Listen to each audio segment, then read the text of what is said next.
Olá, querido fera, tudo bom? Não sei se é boa tarde, bom dia, boa noite para você. Espero que não seja boa madrugada, né? Não é hora de estar madrugada, não é hora de estar assistindo vídeo de física, tá bom? Mas tudo bem. Bom, como eu tinha prometido, a gente vai falar hoje sobre dilatação térmica, especificamente dilatação térmica dos sólidos. A gente vai tentar explicar hoje o fenômeno, a origem do fenômeno, tá bom? E a partir daí seguiremos falando de todos os tipos de dilatação térmica. Então dá uma olhada na telinha aqui. Bom, a origem do fenômeno da dilatação térmica encontra-se no fato de a gente tem uma partícula aqui, um corpo, certo? Partícula não, um corpo, que está a uma determinada temperatura. Então, as moléculas desse corpo estão com uma agitação térmica desse sólido. Porém, esse sólido aqui, essas moléculas, apesar de estarem agitadas, elas não estão sofrendo translação, tá? Elas vibram em torno de um ponto de equilíbrio, mas elas não sofrem translação. Até aí tudo bem. Quando eu forneço calor a essa amostra, tá bom? As moléculas começam a ficar mais agitadas. E quando elas ficam mais agitadas, elas buscam espaço, tá? Elas adquirem mais energia. Então elas buscam espaço normal. A gente é assim, quando a gente está muito agitado, a gente não quer ninguém perto da gente, a gente quer espaço para a gente. Quando elas buscam esse espaço, a saída que elas têm é se dilatar, é o corpo se dilatar. É como se isso aqui fosse uma molinha, cara. Tá bom? Então elas quando buscam esse espaço, essas molinhas se distendem, fazendo com que o corpo se dilate. Eu não estou dizendo que existem molas entre essas moléculas, eu estou dizendo que funciona como tal. Tranquilo? Então, são molinhas. Por que essa ideia das molinhas? Porque quando eu esfriar esse corpo, ele volta a essa situação. Então, funciona mais ou menos como se fossem umas molas, tá? César, então você está querendo afirmar que quando a gente aquece, ele dilata, quando a gente resfria, ele contrai? Exatamente. Então, esse fenômeno é extremamente presente no nosso cotidiano. Obviamente que eu estou tentando focar aqui na dilatação térmica dos sólidos.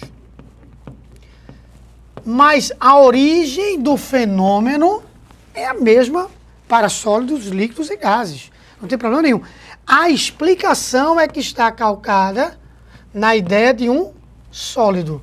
Mas a origem é a mesma. Então, na verdade, o que é que ocorre? Revisando, você tem um corpo que as suas moléculas já estão com uma certa agitação térmica, você fornece calor, ao fornecer calor você está fornecendo energia, essas moléculas vão ficar mais agitadas e vão buscar espaço, quando elas buscam espaço, elas se dilatam, elas se afastam, desculpe, e o corpo como um todo se dilata, tá? Quando ele atingir uma determinada temperatura maior que a temperatura anterior. Ou, se eu pegasse esse corpinho que eu estou grifando agora, o corpo menor, e diminuísse a sua temperatura, retirasse calor dele, ele viraria um cubo menor, tá? Imaginando que isso aí é um cubo. Tá joia? Então, essa é a origem do fenômeno da dilatação térmica. Você deve ter visto já essa situação, certo? No seu cotidiano. Deixa eu retornar aqui. Você deve ter... Opa! Pronto. Certo? Você deve ter visto já essa situação no seu cotidiano. Trilhos de uma ferrovia, desculpe, onde esses trilhos, eles têm um afastamento entre eles. Eles não são inteiriços. E esse afastamento, tá aqui, ó, você está enxergando um pouquinho melhor esse afastamento, ocorre por quê? Porque esse trilho aqui, esse daqui, ao serem aquecidos, vão se dilatar. E se eles estivessem muito próximos ou colados, ou um enganchadinho no outro, quando eles se dilatassem, eles iriam um empurrar o outro, e essa ferrovia aí, esses trilhos poderiam entortar literalmente. Na verdade, chega aqui comigo. Se você olhar na sua casa aí, pelo menos em algum dos espaços da sua casa, existe uma cerâmica colocada, tá bom? E essa cerâmica, você vai perceber que cada pedrinha de cerâmica tem ao seu redor, nas suas 4 facezinhas, tem uma argamassa. Essa argamassa faz o papel dessas juntas de dilatação, porque se você colocar uma pedrinha junto com a outra, coladinha com a outra, na hora que aquecer, isso aqui sobe, isso aqui racha, isso aqui trinca, tá bom? Então não poderia ocorrer isso daí. Às vezes você faz uma aplicação de uma cerâmica que não fica bem feita, e aí quando você bate nessa cerâmica, depois tu escuta que ela tá um pouco fofa, oca. Por quê? Porque ela já aqueceu e já se dilatou. Algumas pessoas, não sei se é o teu caso, já presenciaram situações desses azulejos quebrarem, tá? Deles subirem tudinho. Lógico que não são lançamentos verticais, pelo amor de Deus. Mas de um baita aquecimento em um terraço, por exemplo, a temperatura aumentou muito e aí você escuta eles estalando, subindo, tá bom? Dilatação térmica. Então a gente vai tentar, ao longo dessas aulas, dar outros exemplos, mas já fica com esses exemplos em mente. Tá joia? Então, ó. Pronto, tá aí.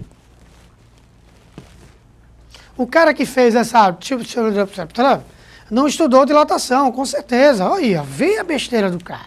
Mas você vê pela foto, isso é uma coisa bem antiga, quando a ciência não estava tão evoluída. Hoje em dia é inadmissível isso daí.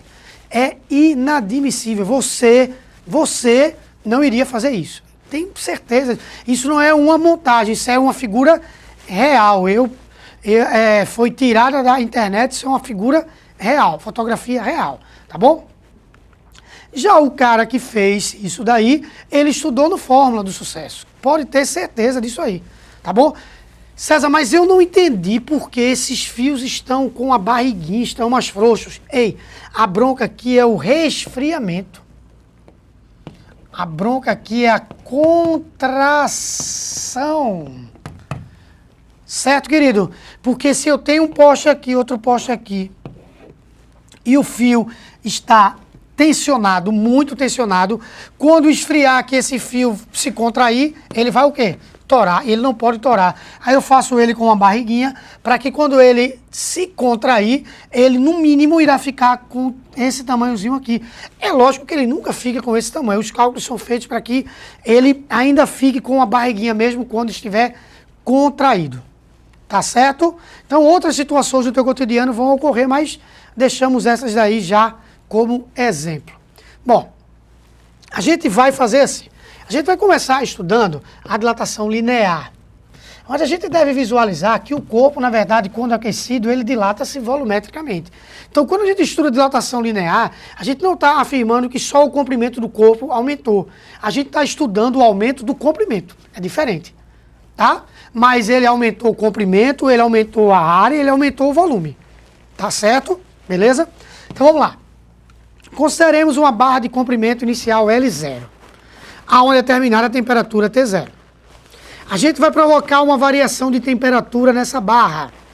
E essa barra vai ficar com um comprimento maior. Você percebe aqui que ocorreu uma dilatação térmica dessa barra linear. Esse ΔL, que é a dilatação linear, a gente pode escrever facilmente como sendo L final menos L inicial. Comprimento final menos o comprimento inicial. Porém, existem outros fatores que influenciam nesse ΔL, como, por exemplo, o material. Tá? O material vai influenciar nesse ΔL. Quer ver outro fator que influencia? A diferença de temperatura, é lógico. Quanto mais eu aquecer, mais energia eu forneço, maior é a temperatura final, maior é a dilatação. E, obviamente, que o comprimento do corpo, o tamanho inicial do corpo, lógico que tinha que influenciar. Porque é a partir dele que esse corpo vai se dilatar. Então, de posse dessas quatro informações, a gente cria uma equação, a gente deduz uma equação, que é essa daqui, ΔL, L0, alfa ΔT, onde você percebe que esse ΔL é diretamente proporcional ao comprimento inicial, é diretamente proporcional ao alfa, que eu vou explicar o que é esse alfa, e é diretamente proporcional à diferença de temperatura. Teria que ser. Tá bom? César, então você está querendo afirmar que quanto maior for o comprimento inicial de um corpo, maior é a sua tendência em se dilatar? Calma. Você não pode comparar diretamente esses dois termos se você não mantiver esses aqui constantes. Mantendo os dois constantes, maior L0, maior ΔL. Mantendo ΔT e L0 constante, maior alfa, maior ΔL. Mantendo alfa e L0 constante, maior ΔT, maior ΔL. Mas você só pode comparar as coisas se outras estiverem constantes. Então, ó, reescrevendo essa nossa equaçãozinha, ΔL,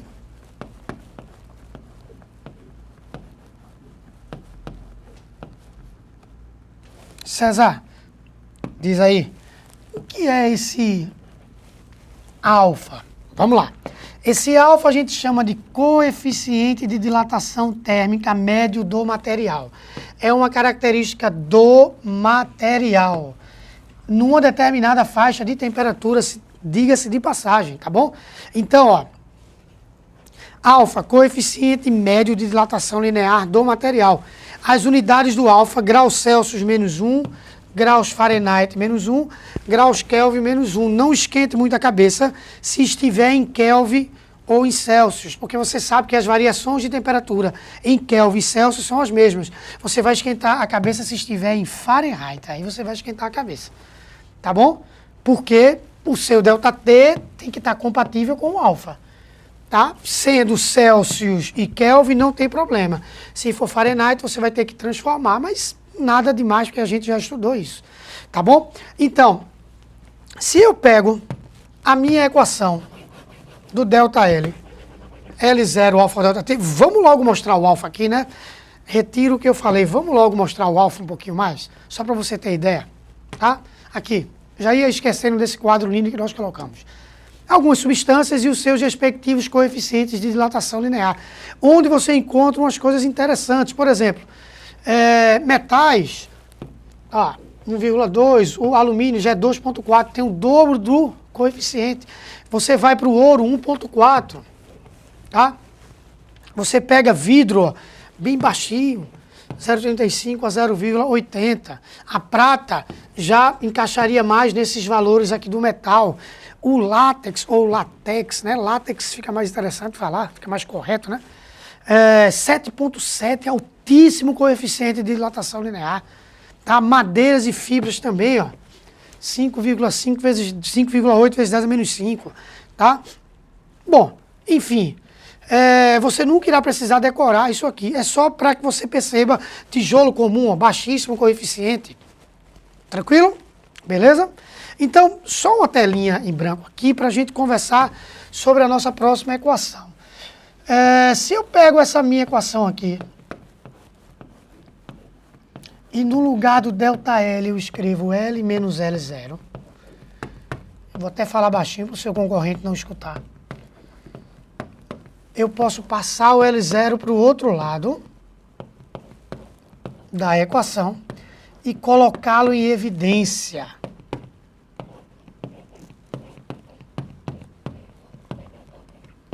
E eu vou chegar a uma equação que mede diretamente o comprimento final adquirido por uma barra após ser aquecida.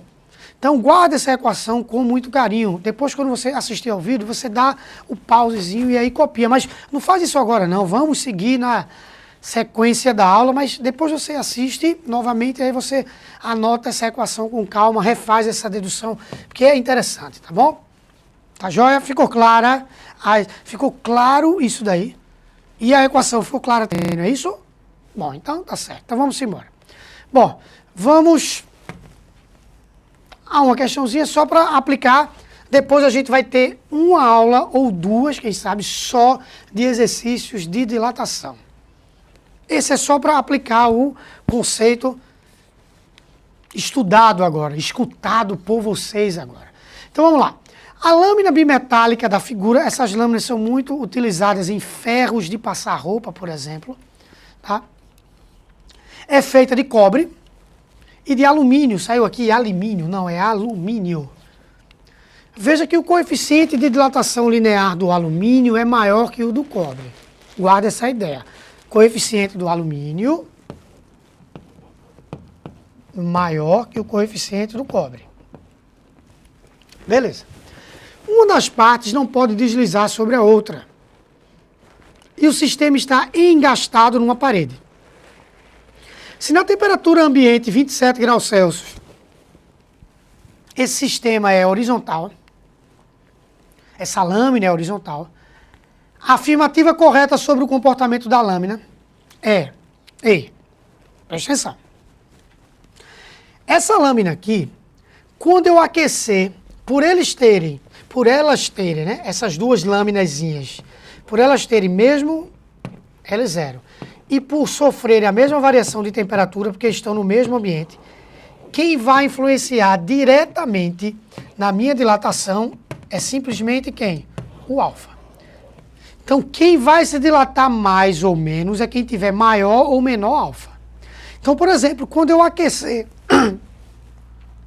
esse sistema, concorda que o coeficiente de dilatação do alumínio é maior do que o coeficiente do cobre, então o alumínio vai se dilatar mais, então o comprimento final do alumínio ficará maior que o do cobre.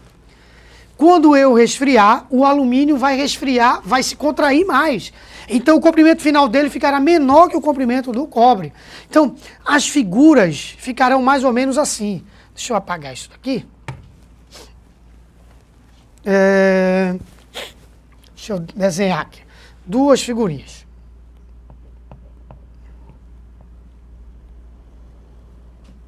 Primeira figurinha.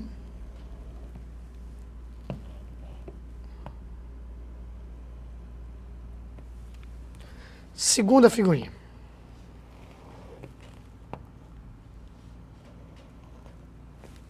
É mais ou menos como vai, o que vai ocorrer quando você aquecer ou resfriar. Perceba, essa lâmina daqui, ela ficou com maior comprimento do que a outra. Concorda comigo? Nessa primeira situação, se ela ficou com maior comprimento que a outra, ela deve ser, ou se ela foi aquecida, ela se dilatou mais, se ela foi resfriada, ela se contraiu mais. E nesse caso aqui, essa lâmina daqui é quem ficou com maior comprimento que a outra. A primeira lâmina é a lâmina de alumínio, tá? E não, de cobre, desculpa. E a segunda lâmina é a de alumínio. Então, ó, presta atenção. Cobre, que é a que está acima, e embaixo alumínio. Cobre, que é a que está acima, e alumínio.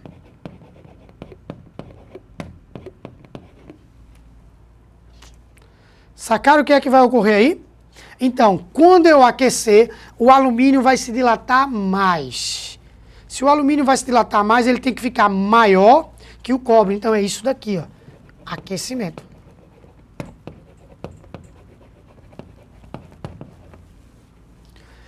Obviamente, quando eu resfriar, o alumínio tem que ficar menor que o cobre, porque ele vai se contrair mais. Então, esse aqui é o resfriamento.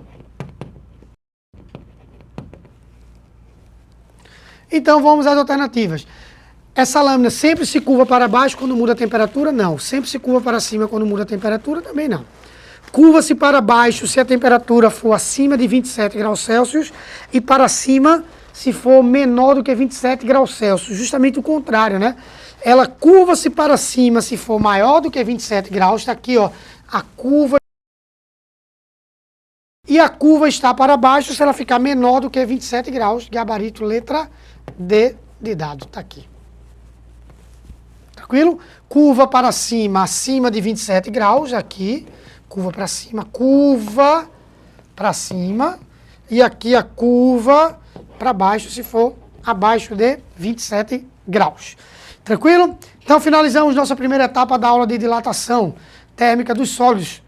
Depois você assiste a aula 2 sobre dilatação térmica e eu aconselho que tu não quebre essa sequência, assista logo a aula 3, tá bom? Para que o conceito fique fechadinho, não assista aos poucos, tá? Não pare para fazer exercício, assista logo a próxima aula, tá bom? Até daqui a pouco, tchau, tchau.